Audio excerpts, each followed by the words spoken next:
तो dear students very welcome back in this yoga. और आप लोग कैसे हैं डियर? आई होप आप लोग स्वस्थ होंगे और मस्त होंगे, है ना। तो यार कल हम लोगों ने पहला सेशन कर लिया था। ओके डियर, फर्स्ट सेशन यानी रीजनिंग वाला सेशन हम लोगों ने कर लिया था। अब हम लोग आज चल रहे हैं डियर हिंदी वाले सेशन को लेने। और हिंदी वाले सेशन में जैसा कि आप सारे लोगों को पता है डियर कि हिंदी वाले सेशन में क्या होता है।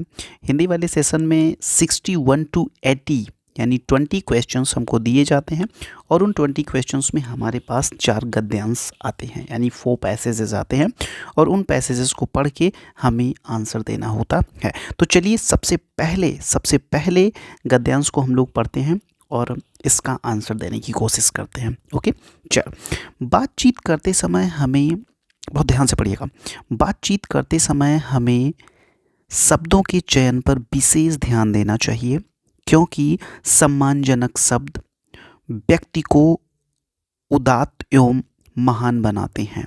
ओके, बातचीत को सुगम एवं प्रभावशाली बनाने के लिए सदैव प्रचलित भाषा का ही प्रयोग करना चाहिए।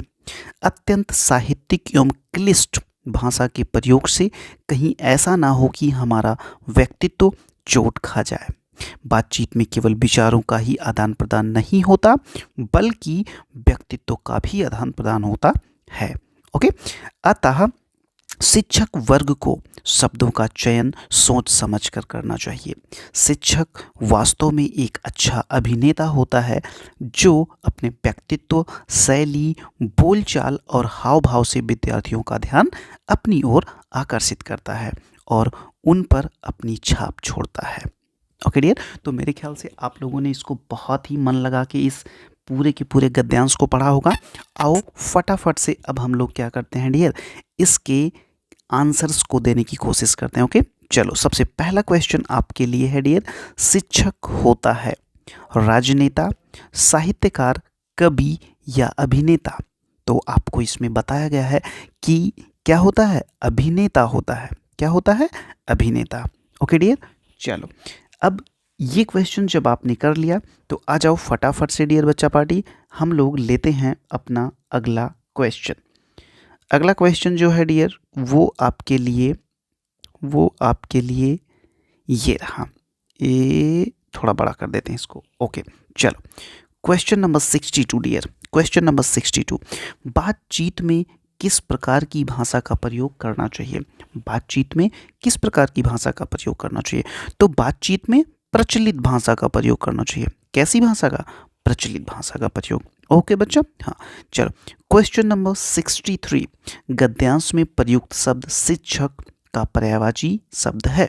तो भाई शिक्षक का पर्यायवाची क्या होता है? शिक्षक का पर्यायवाची गुरु होता है। क्या होता है डियर? गुरु होता है। ओके, चलो। अब आ जाओ क्वेश्चन नंबर 64 पे।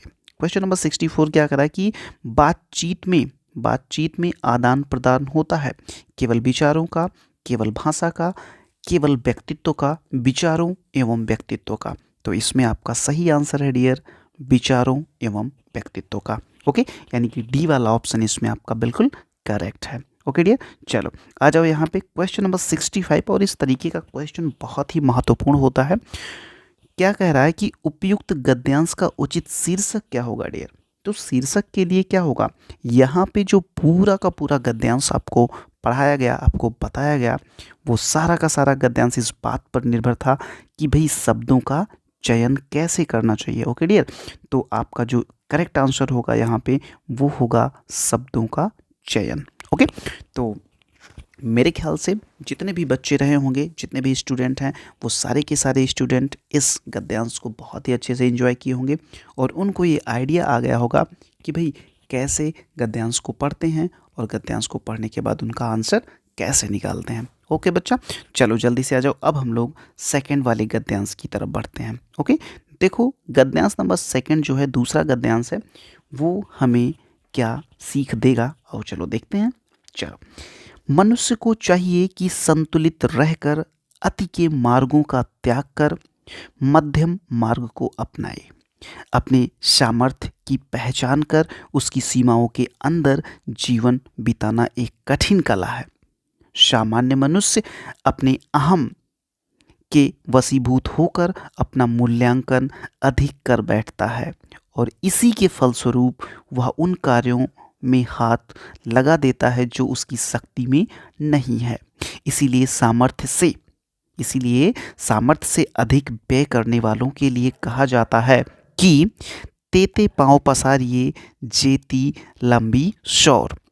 उन्हीं के लिए कहा गया है कि अपने सामर्थ्य को विचार कर उसके अनुरूप कार्य करना और व्यर्थ के दिखावे में स्वयं को न भुला देना एक कठिन साधना है। साधना तो अवश्य है, पर सबके लिए यही मार्ग अनुकरणीय है। ओके डियर, तो इस वाले गद्यांश में आपको क्या सिखाया गया है माय डियर? इस वाले गद्यांश में आपको ये सिखाया गया है कि इंसान को कैसे, है ना, कैसे रहना चाहिए, कैसे अपने सामर्थ्य का प्रयोग करना चाहिए। ओके, तो चलिए देखते हैं इसके क्वेश्चंस, किस तरह के क्वेश्चंस हमसे करते हैं। चलिए, सबसे पहला क्वेश्चन जो है, अति का मार्ग क्या होता है? तो अति का मार्ग क्या होता है? अति का मार्ग असंतुलित मार्ग होता है, संतुलित मार्ग होता है, अमर्यादित मार्ग होता है या मध्यम मार्ग होता है। तो अति का मार्ग आपका अमर्यादित मार्ग होता है। क्या मार्ग होता है? कैसा? अमर्यादित मार्ग होता है, यानी कि इस पर जाने से केवल अमर्यादित, तो यानी कि ये कह लीजिए आपकी इस पे जाने से केवल बदनामी होती है बच्चे। ओके, हाँ, आ जाओ क्वेश्चन नंबर 67, कठिन कला क्या है? तो इस गद्यांश में जो कठिन कला है डियर, वो आपको ये बताया गया है कि सामर्थ्य की सीमा में जीवन बिताना एक कठिन कला है। ओके, तो आपका इसमें आंसर जो होगा डियर, वो आपका आंसर हो जाएगा सी, कि सामर्थ्य की सीमा में जीवन बिताना क्या है? एक कठिन कला है। ओके, चलो आ जाओ क्वेश्चन नंबर 68, गद्यांश में प्रयुक्त शब्द अहम का विलोम शब्द क्या होगा? तो अहम का जो विलोम होता है डियर, वो होता है महत्वहीन। क्या होता है? महत्वहीन। ये चीज़ आप जान लीजिए अभी से और इसको अपने दिमाग में बैठा लीजिए। तेते पाँव पसारिए जेती लंबी शौर का आशय क्या है? तो इसका होता है इसकी सामर्थ्य के अनुसार। क्या होता है इसका डियर? इसका होता है आपका कि सामर्थ्य के अनुसार कार्य करना। क्या होता है? सामर्थ्य के अनुसार कार्य करना। ओके, हाँ, अब आ जाओ जो लास्ट है। फिर से इसमें क्या पूछ रहा है कि भैया प्रयुक्त गद्यांश का शीर्षक क्या होगा? तो बहुत ही बढ़िया, ये शीर्षक वाली जो बात होती है डियर ना, शीर्षक का मतलब ये होता है, बहुत सारे बच्चे ऐसा सोचते हैं कि भैया इसका शीर्षक कैसे निकालें, क्या होगा इसका शीर्षक? तो शीर्षक का मतलब सीधे से ये होता है कि उस गद्यांश में जिस चीज़ के बारे में बात करी गई है डियर, आप उसी को शीर्षक बनाते हो। जैसे इस वाले गद्यांश में किसके बारे में बात की गई है? इस वाले गद्यांश में सामर्थ्य से अधिक व्यय, देखो यहाँ पे आय के अनुसार व्यय या दिखावे में जीवन बिताना, सामर्थ्य से अधिक व्यय करना या सामर्थ्य के अनुसार कार्य करना। तो बिल्कुल मुझे ऐसा लगता है कि इस वाले गद्यांश में आपसे यही बात की गई है कि भैया सामर्थ्य के अनुसार ही कार्य करें। ओके, हाँ, तो जब, क्योंकि भाई सामर्थ्य के अनुसार कार्य करने के लिए इसलिए कहा गया क्योंकि भाई बार बार वो बता रहा है कि अति क्या है, अति नहीं करनी चाहिए, या जेती, इसमें उन्होंने एक उसका भी यूज़ किया है, क्या कहते हैं, एक दोहे टाइप का भी यूज़ किया है कि क्या कह रहे हैं कि तेते पाँव पसारिए जेती। तो इसका इन सारी चीज़ों का मतलब यही है डियर कि आप वही काम करें, यानी सामर्थ्य के अनुसार ही कार्य करें। ओके, तो मुझे लगता है कि ये दो गद्यांश आपको बिल्कुल समझ में आए होंगे और आपने बहुत अच्छे से इसको एंजॉय किया होगा। चलो डियर, अब हम लोग लेते हैं अपना गद्यांश नंबर 3। ओके, चलो अब गद्यांश नंबर 3 को सबसे पहले आप पढ़ा जाए। ओके, चलो, किसी तालाब में एक बातूनी कछुआ रहता था। उसी तालाब के किनारे 2 हंस भी रहते थे। वे तीनों आपस में मित्र थे। एक बार गर्मी के मौसम में तालाब का पानी सूखने के कारण हंस दूसरे तालाब पर उड़कर जाने के लिए तैयार हो गए। कछुआ भी तैयार था, लेकिन उसे ले जाने की समस्या थी। कछुए ने उपाय बताया कि दोनों हंस अपनी चोंच में एक लकड़ी के सिरों को पकड़ लेंगे और वह उसी लकड़ी को अपने मुंह से पकड़ लेगा, जिससे तीनों मित्र एक साथ एक ही तालाब पर रहेंगे। हंसों ने कहा कि उपाय तो अच्छा है, लेकिन बातूनी होने के कारण तुम रास्ते में बात ना करने लगना, नहीं तो तुम नीचे गिरकर मर जाओगे। कछुए ने कहा कि वह मूर्ख नहीं है, वह अपने पैर पर स्वयं कुल्हाड़ी क्यों मारेगा। योजना अनुसार वे उड़ गए। रास्ते में कुछ लोगों की बात सुनकर कछुआ बोल पड़ा और नीचे गिरकर अपनी जान खो बैठा। अब देखिए, हमें कभी भी फालतू बातों में ना पड़कर अपने लक्ष्य की तरफ ही ध्यान देना चाहिए। ओके, बिल्कुल। तो ये जो कहानी थी डियर कछुए और दो हंस की, ये मुझे लगता है आपको बहुत ही अच्छी लगी होगी। और चलो फटाफट से देखते हैं कि भाई इसका इसका आंसर क्या क्या होगा, इसने कैसे कैसे क्वेश्चन पूछ रखे हैं। चलो, 3 मित्र कौन कौन से थे? तो 2 हंस हुआ 1 कछुआ। तो भाई सीधी सी बात है, हमें तो आंसर मिल गया, 2 हंस था और 1 कछुआ था। ओके, हाँ, आगे आओ। अगला क्वेश्चन आपसे है क्वेश्चन नंबर 72। किसे दूसरे तालाब में जाने में समस्या थी? तो कछुए को। किसको थी? कछुए को। तीसरी बात, तालाब सूख गया क्योंकि बहुत गर्मी थी। बहुत गर्मी थी इसीलिए सूख गया। और क्या? अब आ जाओ इधर। गद्यांश में प्रयुक्त शब्द तालाब का पर्यायवाची क्या होगा? तो तालाब का क्या होता है? पुष्कर होता है। क्या होता है? पुष्कर। पुष्कर मीन्स तालाब होता है। ओके बच्चों, चलो क्वेश्चन नंबर 75। अपने पैर पर स्वयं कुल्हाड़ी मारने का अर्थ क्या है? अपना नुकसान स्वयं करना, अपना फायदा करना, अपना कार्य स्वयं करना, स्वयं। तो इसका होता है अपना नुकसान स्वयं करना। ओके, अपने पैर पे कुल्हाड़ी मारने का मतलब होता है अपना नुकसान स्वयं करना। अब देखिए, मैं आपको कुछ ऐसी बातें बता रहा हूँ जिसको आपको बहुत ही ध्यान से सुनना है। देखिए, गद्यांश जब कभी भी आप पढ़ें तो बहुत ही शांत मैं ढंग से पढ़ें, अपने दिमाग में बहुत सारी बातों को एक साथ ना रन कराएं।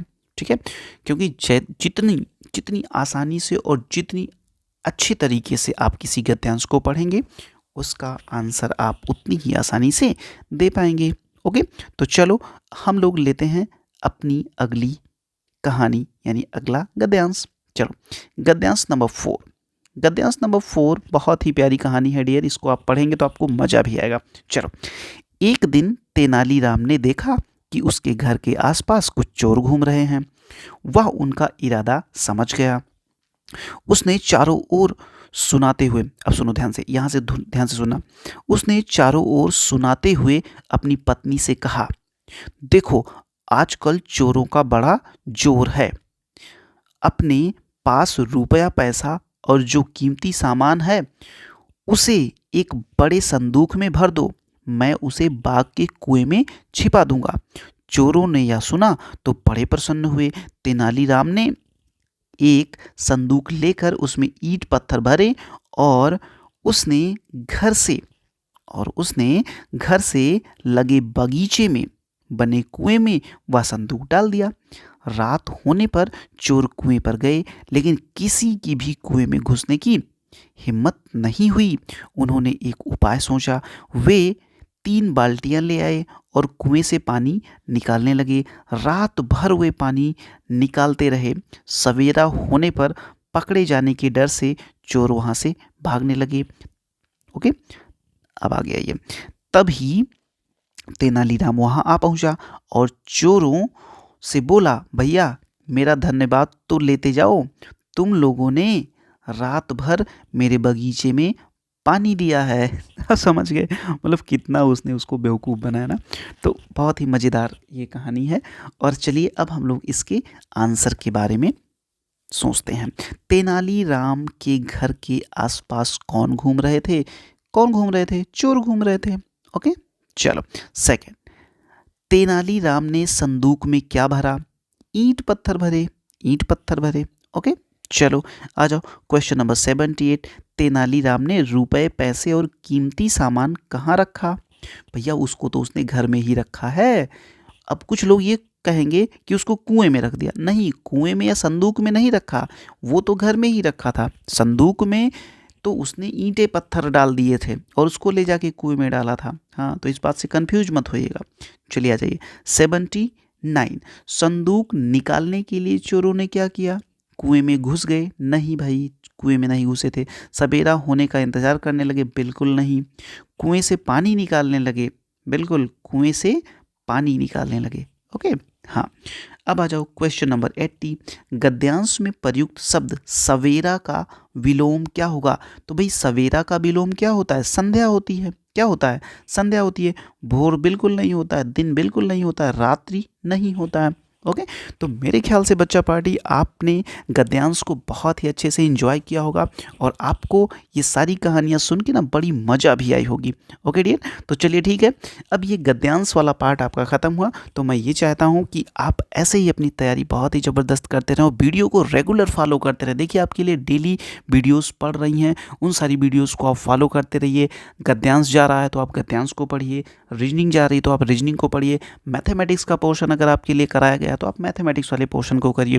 बिल्कुल ऐसे ही मस्ती मस्ती में हमारी पढ़ाई कंप्लीट हो जाएगी, हमारी तैयारी पूरी हो जाएगी और आपका सिलेक्शन पक्का हो जाएगा।